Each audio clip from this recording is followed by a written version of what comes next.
When we think about Tesla and electric vehicles, we often think about amazing features that are being added to these cars all the time. For the most part, this is completely true. These cars are constantly receiving new features via over-the-air software updates, and while less frequent, we also get new physical features when Tesla refreshes these cars. The recent Model 3 update brought a lot of new features like ventilated seats and a rear screen, for example, and we expect those same features and more when the updated Model Y arrives next year. With that being said, these vehicles don't just gain new features, but counterintuitively, sometimes they actually lose them. Sometimes these lost features are minor, and other times they can actually be pretty significant. Sometimes their removal makes sense, whether it be for regulatory or cost reasons, but some of these removals can actually be frustrating.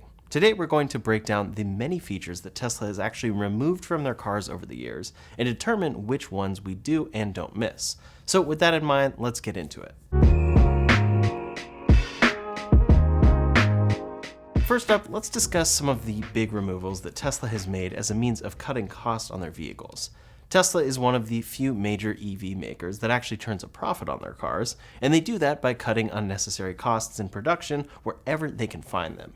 Let's take, for example, the recent Model 3 refresh. As I mentioned earlier, that refresh brought a ton of great improvements over its predecessor, but it wasn't without its share of removals. Take, for example, this stripped-back version of the Model 3 that Tesla introduced for sale in Mexico. This was the first and only Tesla vehicle to offer cheaper cloth seats, no option for a heated steering wheel or seats, a white-only interior light bar, and no rear screen. This car comes equipped with the base battery trim, but still has all of the other great improvements like ride quality and noise reductions. This particular Model 3 variant is a great addition to the lineup, even if it is only available in just one market. Customers can get a really solid EV at a more competitive price by sacrificing some of the more luxurious features that they may not need or care about. At the same time, one of the most controversial changes with the recent Model 3 refresh was the removal of the stalks by the steering wheel for shifting and signaling.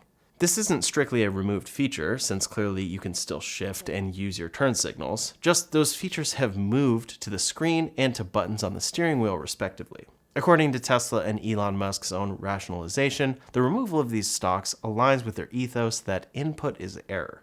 The idea is that any opportunity that a human has to make an input while driving is an opportunity for that person to make an error. But for the most part, did removing the stalks really eliminate that much input?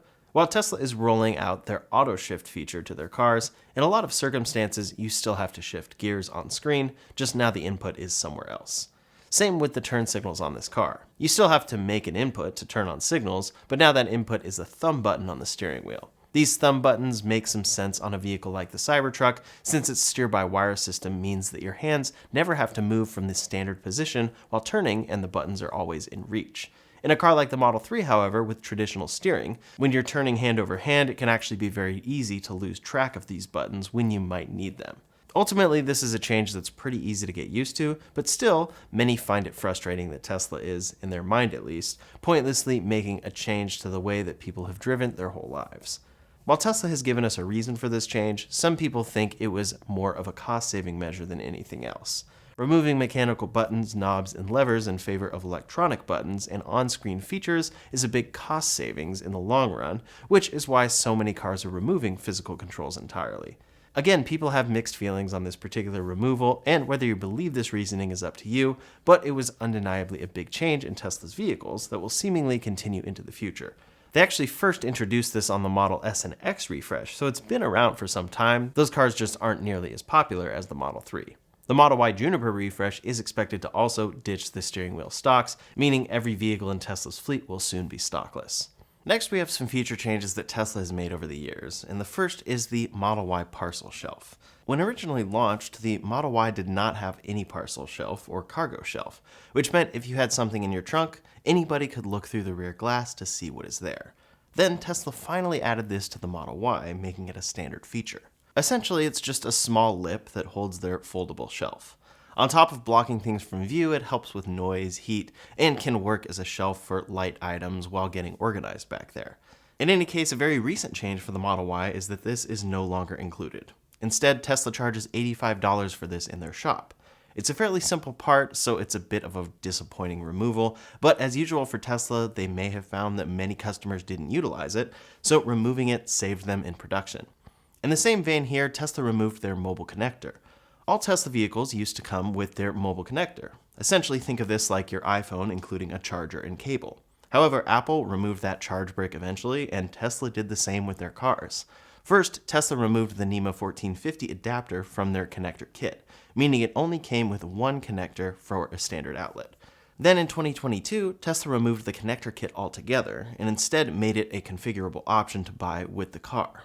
Tesla's rationale? Quote, usage statistics were super low, so seemed wasteful. On the minor plus side, we will be including more plug adapters with the mobile connector kit. Elon followed this up saying, based on feedback received, we will drop mobile connector price to $200 and make it easy to order with car. Today, when buying a Tesla, you have two charging options by default, and one is the mobile connector.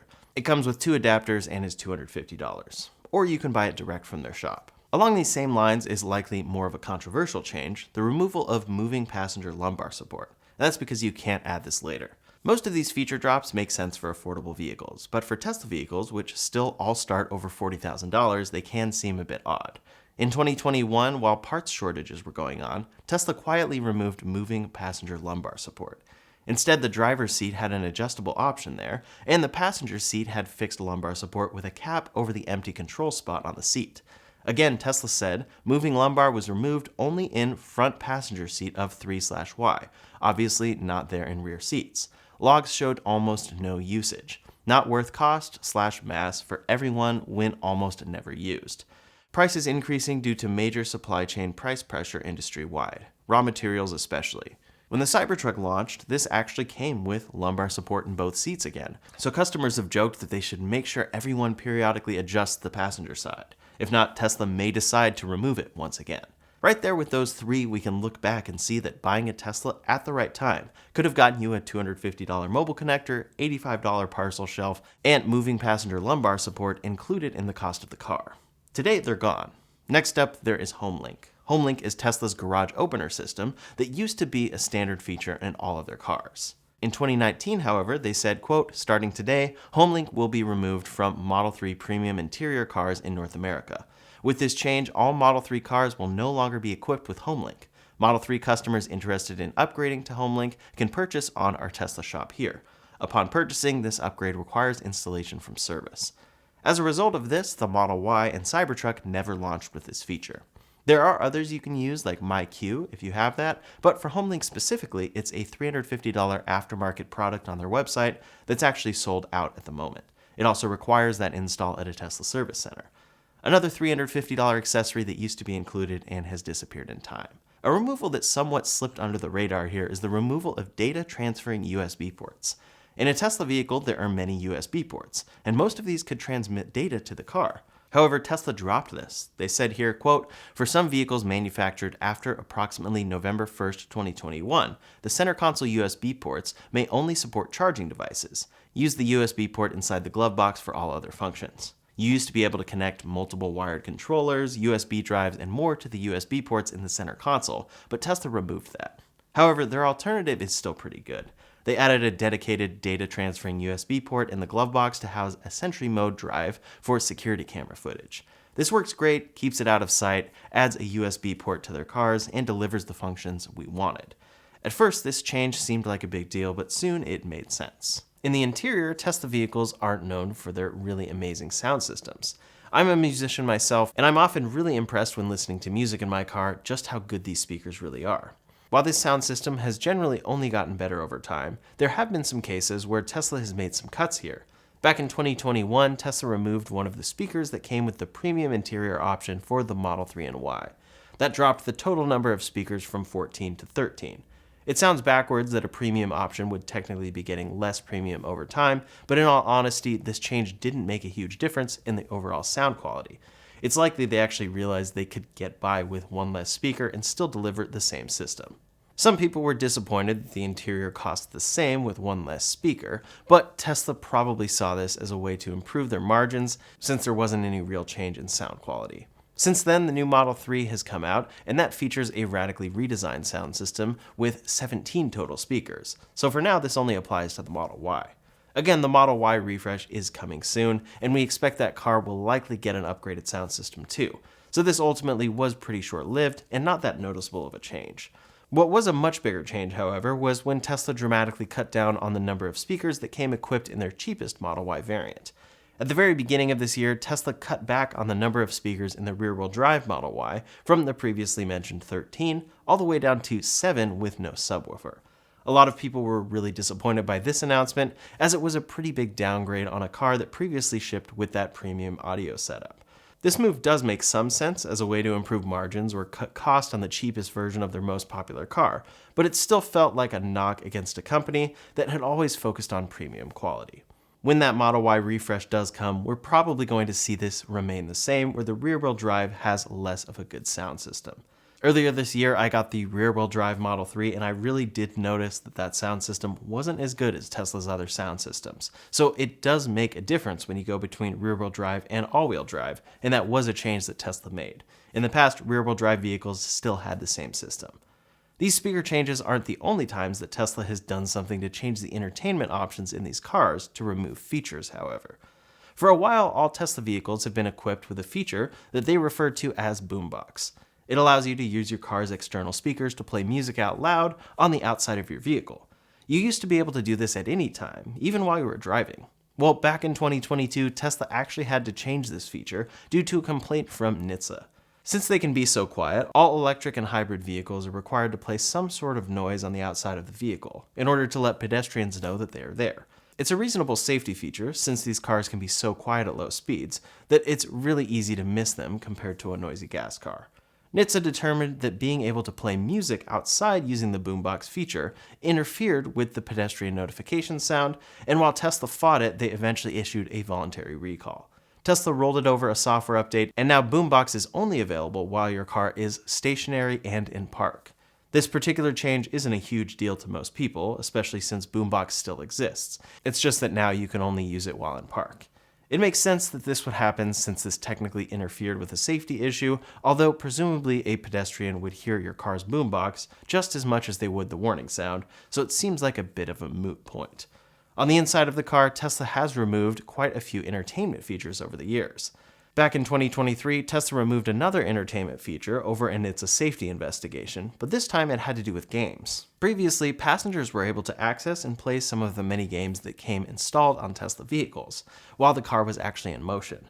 This was a fun way to pass time as a passenger, but NHTSA was concerned that this was a big distraction risk for the driver. The games did not take up the entire screen while you were driving, like they do when you are in park, but I can see how a big flashing screen in your peripheral vision might be a distraction. NHTSA never issued a full recall over this, but did say that the feature, quote, produced significant concerns about driver distraction during the time that it was available. Tesla eventually decided to voluntarily remove this feature, and now the car has to be in park in order to play them. That one does also make sense because as a driver, it was very easy to simply tap, "I am a passenger."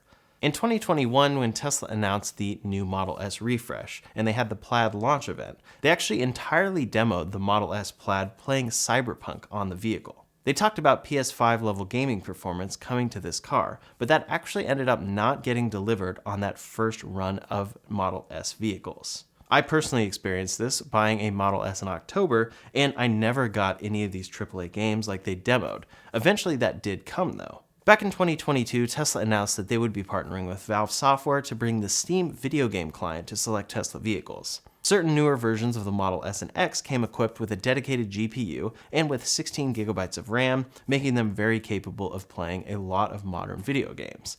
The Steam beta was available on these cars for a while, and owners could play many of the available games from their Steam libraries while parked or charging. This was a very interesting feature that got a lot of attention at the time, but unfortunately it wasn't very long-lived. When the Cybertruck came out, a lot of people were surprised to see that it did not come with the Steam functionality. It was later revealed that with the Cybertruck, Tesla had actually gone back to a system without a dedicated GPU and with only 8 gigabytes of RAM. So even though this truck was extremely capable, it was missing the hardware that would have been necessary to actually play any of these games. This trend continued with the recent Model 3 refresh, which also only contains 8 gigabytes of RAM. Through their internal R&D, Tesla probably realized that this extra processing power wasn't really necessary for any of their current features and decided to roll back in order to cut costs. This did unfortunately mean that most of Tesla's new vehicles would be too underpowered in order to use Steam or run any of those games natively. Essentially, this meant that there was only a very narrow run of Model S and X vehicles that could actually run this software, and it didn't make sense to spend any more on maintaining compatibility for something that hardly anybody was using. This was a pretty neat feature, and it would have been cool to see it developed and rolled out further, but it does make sense why it was removed here. While these cars have a lot of impressive technology inside of them, at the end of the day, they are just cars. Keeping costs down and incorporating the technology that is used in driving is more important than bonuses like Steam support, and therefore it probably had to go. At other points in the past, Tesla has partially removed or changed the availability of certain entertainment apps as their business relationships with them changed. Disney Plus is one of the many streaming apps that passengers can use either while parked or while in motion for vehicles that have a rear screen. While this streaming app wasn't entirely removed from these cars, Tesla actually made a change that makes it pretty difficult to access. Back in late 2023, not long after Elon Musk had purchased Twitter, he had gotten into a personal dispute with Disney over advertising on that website. Not long after that public dispute, some owners began to realize that the Disney Plus app in their vehicle's entertainment center was no longer available. Customers who had used this app recently didn't lose access to it, but for others, it was suddenly gone with no way to find it. Eventually, owners did discover that the app had not been removed from their vehicles, but rather hidden away from them. If customers navigated to the Disney Plus website with the built-in web browser and watched a video there in full screen, the app would return on their car. So if you are a Disney Plus subscriber, it's not particularly difficult to get this app back, but it is still a bit of a nuisance. The whole reason it is missing is also a bit petty from a certain point of view, but at least it was not removed entirely and rather just made harder to access. Another changed Tesla entertainment feature has to do with Live One Internet Radio, formerly known as Slacker. For customers who had the premium connectivity feature, use of this app came included with that $99 a year internet plan. In fact, for a long time, this effectively worked as the car's default music streaming application. A few months ago, however, Tesla announced that they would be removing access to the feature as a perk of the premium connectivity package. Tesla owners can choose to subscribe to Live One at a discounted price or simply opt for a different music streaming service. This is one of those removals that people have different reactions to. A lot of people probably didn't use this service and instead used their own streamers like Spotify, Apple Music, or Tidal, and this change probably didn't impact them much. Still, there probably was a decent chunk of people who did use this service, and now a nice perk of connectivity has disappeared. In essence, that subscription is now getting you less. Another feature that has disappeared for owners is actually one of the biggest ones we've seen from Tesla. When away from your Tesla, one of the best features is that the car is fully electric. This means you can keep things plugged in and charging, and the car will keep powering it without having to run like a gas car does. One thing that many owners have done over the years is buy accessories like a rear trunk cooler that plugs into the car's 12-volt socket. This would fit into the sub-trunk of the Model Y perfectly and keep your items cold while away from your car. However, Tesla recently made a change in software that somewhat demonstrates the unfortunate downsides of software updates. While Tesla software updates ensure you always get the latest features, they can sometimes take things away. The change here is that, quote, owners will no longer be able to operate devices that rely on these ports once the vehicle falls asleep. This change renders some accessories almost useless, such as vehicle fridges. Owners previously relied on Sentry mode coming on when their vehicle was parked, which kept the fridge in the vehicle's sub-trunk powered. This change will also prevent owners from using Sentry mode to keep USB ports powered to charge laptops and other devices. The only way to keep power on now is to utilize camp mode. However, camp mode leaves the vehicle unlocked. So this doesn't make a lot of sense for many use cases people had here. The speculation for this feature is that Tesla may be planning to integrate this into a new menu like they do on the Cybertruck, which allows you to specifically manage these plugs. But as of now, there is no update. Tesla had talked about reducing the power consumption of Sentry mode, so this may have been a byproduct of that change. The hope, though, is that owners will have an option in the future to use the power if they wish. Many have complained about this issue, and Tesla has confirmed that it is not a bug, but is something they are receiving feedback on. Another in a list of efficiency improvements Tesla has made is a pretty controversial one, Regen braking options. In a Tesla vehicle, they utilize regenerative braking.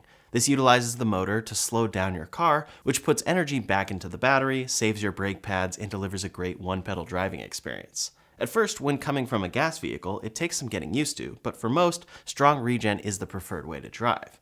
In any case, Tesla used to give a number of options here for regenerative braking and stopping mode.